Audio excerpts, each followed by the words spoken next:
Hey everyone, and welcome back to the channel. Today, we're diving into a story that's as old as time, but feels incredibly modern. It's about family, choices, regrets, and a love that just won't quit. We're talking about the runaway son who came home. Imagine a father with two sons. The younger one, full of restless energy and big dreams, walks up to his dad one day and says, "Father, I want my inheritance now. I don't want to wait." Can you imagine that? It's basically saying, "Dad, I wish you were dead so I could have my money." But the father, with a heart bigger than the moment, quietly agrees. He divides his living and gives the younger son his share. And just like that, the son packs his bags and heads off to a distant land, chasing adventure or perhaps just freedom. He gets there, and for a while it's a whirlwind. New friends, lavish parties, spending money like water. He's living the high life, doing whatever he pleases. But as often happens with easy come, easy go, the money starts to dwindle. And then a severe famine hits that land. Suddenly his friends disappear, and the son who once had everything finds himself utterly alone, desperate and starving. He ends up taking the most humiliating job he can find, feeding pigs. Can you feel the weight of that? From wealth to absolute poverty.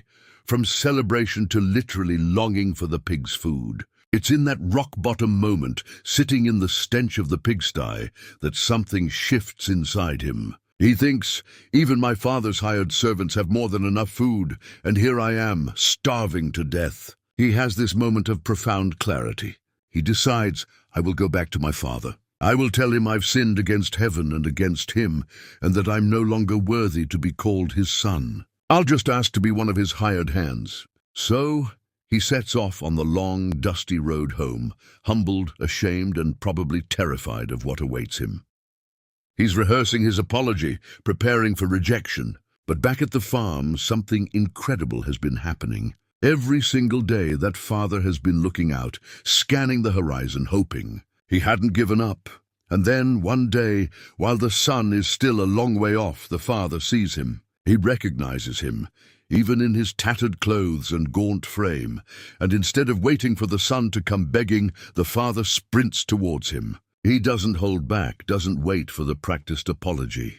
He just runs, and when he reaches his son, he throws his arms around him and kisses him. The son starts his speech, "Father, I have sinned against heaven and against you," but the father cuts him off. He calls to his servants, "Quick, bring the best robe and put it on him. Put a ring on his finger and sandals on his feet. Bring the fattened calf and kill it.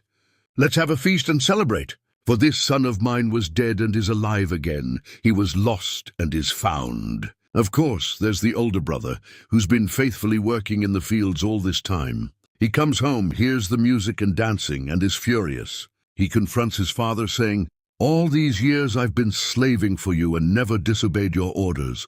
Yet you never gave me even a young goat so I could celebrate with my friends. But when this son of yours, who squandered your property with prostitutes, comes home, you kill the fattened calf for him." The father, with infinite patience, says, "My son, you are always with me, and everything I have is yours.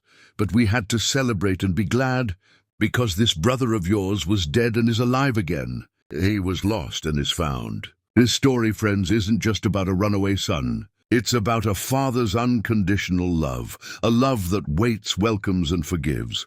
It's about second chances, and the truth that no matter how far we wander or how much we mess up, there's always a path back to acceptance, to grace, and to a love that never gives up on us. It is a story that reminds us of the profound joy in reconciliation and the incredible power of forgiveness, both given and received. Thanks for watching. Subscribe and share.